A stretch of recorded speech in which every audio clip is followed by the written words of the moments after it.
hit the road, left by foot, nowheres to go. My name is Stephanie Myrick. I'm the Regional Program Coordinator for Spinal Cord Injury Alberta, and I have been here 3 years. Our vision and mandate is empowering people with spinal cord injuries and other physical disabilities to achieve independence and full community participation. All types of spinal cord injuries, but mostly quadriplegia and paraplegia. When someone suffers a spinal cord injury, it depends on the level they're injured at and how badly the spinal cord is damaged. If it's a neck injury, they end up with quadriplegia, which means all 4 limbs are affected. And if it's below the neck area, it's 2 limbs are affected and it's paraplegia. So they have paralysis in some or all of their limbs. When you're paralyzed, you're in a wheelchair, and daily struggles include your morning routine. It takes longer to get ready. Going from one place to another, transportation. Even going to a restaurant can be difficult if they don't know if it's accessible or not. Huge advancements have been made in both robotics and medicine. However, most people who suffer a spinal cord injury will not be able to walk again, although they can regain some movement and feeling in affected limbs.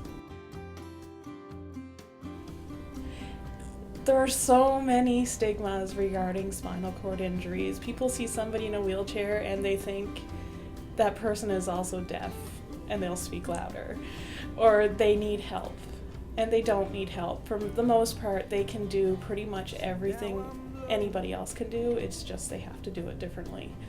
The biggest issues are the barriers that are put in place by the society, not so much by their wheelchair. Things like accessible parking. Even 1 minute in a handicapped parking spot is too long. It's all right for you, you're just jumping in and out of your car, you think you're going to be a second. But for the person in a wheelchair who needs that spot because it's the only spot big enough to get their vehicle into and get their wheelchair out of the vehicle, those are issues that can be easily fixed. Another issue that I don't think anybody really thinks about is when you go into a bathroom and you use the handicapped stall. I mean, you don't need it, but somebody in a wheelchair, they need that stall, and they don't have full control, or they may not have full control of their bladder. So waiting for you to come out, you could have caused that person to wet their pants.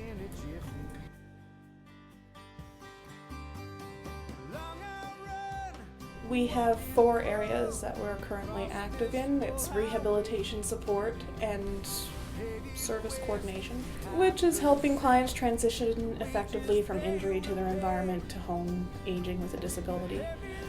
Community development and systematic change.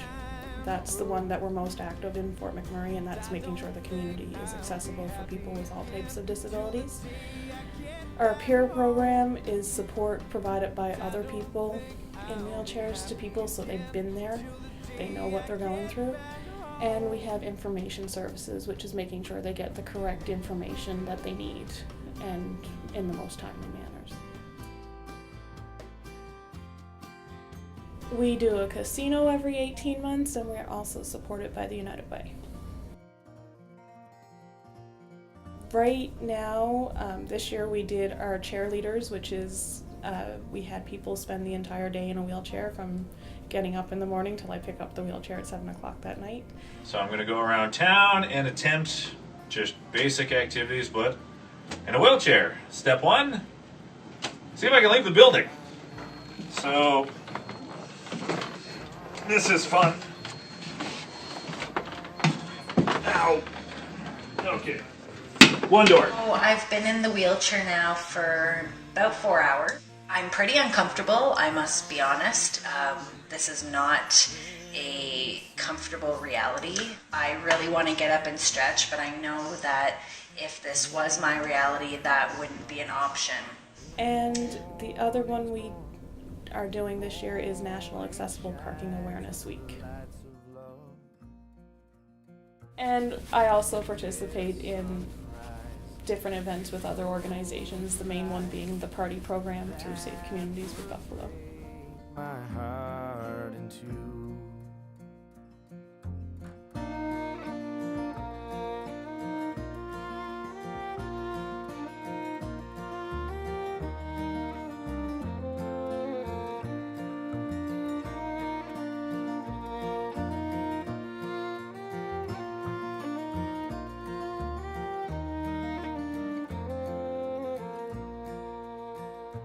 Lady's with me now, since I showed her how to live.